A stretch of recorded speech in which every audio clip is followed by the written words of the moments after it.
আসসালামু আলাইকুম। Electronics total সলিউশনসের পক্ষ থেকে সবাইকে জানাই আন্তরিক শুভেচ্ছা ও অভিনন্দন। সম্মানিত ভিউয়ার্স, দেখতে পাচ্ছেন আমার সামনে CS4080 মডেলের একটি অ্যাম্পলিফায়ার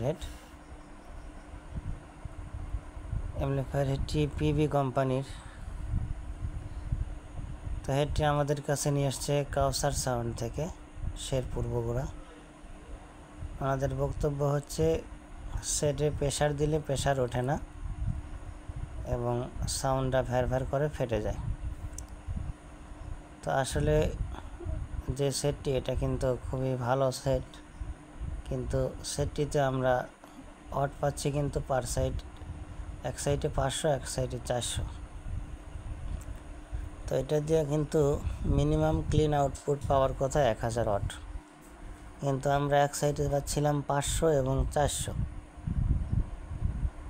তো এটি খোলার পরে আমরা দেখতেছি যে ক্যাপাসিটারটা ব্যবহার করা হয়েছে 8টা ক্যাপাসিটার ফিল্টার বোর্ডে। তো এটা বেস ধরে রাখার কিন্তু একটা অন্যতম অপশন। 4টা ক্যাপাসিটারই যদি দুর্বল থাকে, সেক্ষেত্রে কিন্তু আপনার বেসটা ফেটে যাবে, বেস কোনোভাবেই কাজ করবে না। এবং আর একটা বিষয় আছে, সেটা হচ্ছে যদি আপনার এটা হাই ভোল্টেজটা কাজ না করে, এটা একটা ক্লাস H2 স্টেপ অ্যাম্পলিফায়ার, তো দ্বিতীয় স্টেপটা যদি কাজ না করে, সেক্ষেত্রে আপনার বেসটা ফেটে যেতে পারে। তো এখানে প্রথমত ক্যাপাসিটারগুলোও দুর্বল, দ্বিতীয়ত আমরা দেখতে পাচ্ছি অসিলোস্কোপের মাধ্যমে আমাদের যে স্টেপার বা দ্বিতীয় হাই ভোল্টেজের লাইন, সেটা কিন্তু কাজ করতেছে না। তো এটাই হচ্ছে মূল সমস্যা, এই দুইটাই সবচাইতে বড় সমস্যা। দেখতে পারলেন, আমরা এ পার্ট এবং বি পার্ট দুই পার্টেই চেক দিলাম অসিলোস্কোপের মাধ্যমে, আমরা হাই ভোল্টেজটা পাইলাম না। তো বন্ধুরা, দেখতে পাচ্ছেন ইতিমধ্যে আমরা হেডটা কমপ্লিট করে নিলাম এবং আপনাদেরকে একটু দেখে হাই ভোল্টেজটা কাজ করে কিনা। দেখতে পাচ্ছেন এই যে নিচে যে সবুজ লাইন, সেটা কিন্তু আমাদের খুলে যাচ্ছে, অর্থাৎ ওটাই হচ্ছে হাই ভোল্টেজের লাইন। আমরা অসিলোস্কোপটা কানেক্ট করে রাখছি। এখন আমরা বি পার্টে লাগাবো যে বি পার্টে হাই ভোল্টেজের লাইনগুলো কাজ করে কিনা এবং সাউন্ডটা ক্লিন আছে কত ওয়াট, সেটাও আমরা দেখব। দেখতে পাচ্ছেন বন্ধুরা, এই যে স্টেপারের লাইনটা কিন্তু খুলে যাচ্ছে, হাই ভোল্টেজের লাইনটা কাজ করতেছে।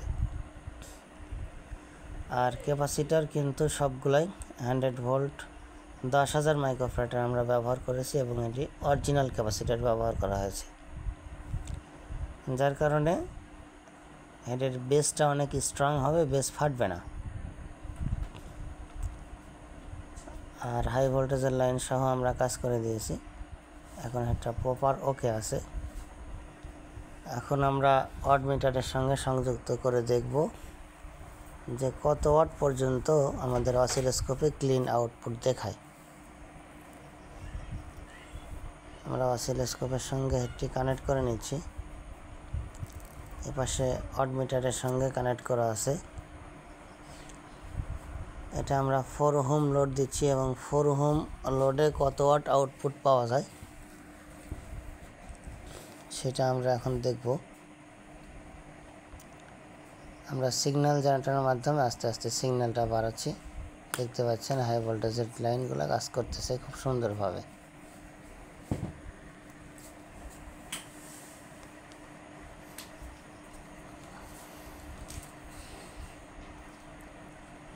এখানে যে লোড রেজিস্টারগুলো দেখতে পাচ্ছেন, এখানে 4 ওহম করা আছে, পার চ্যানেল আমরা 4 ওহম করে লোড দেব।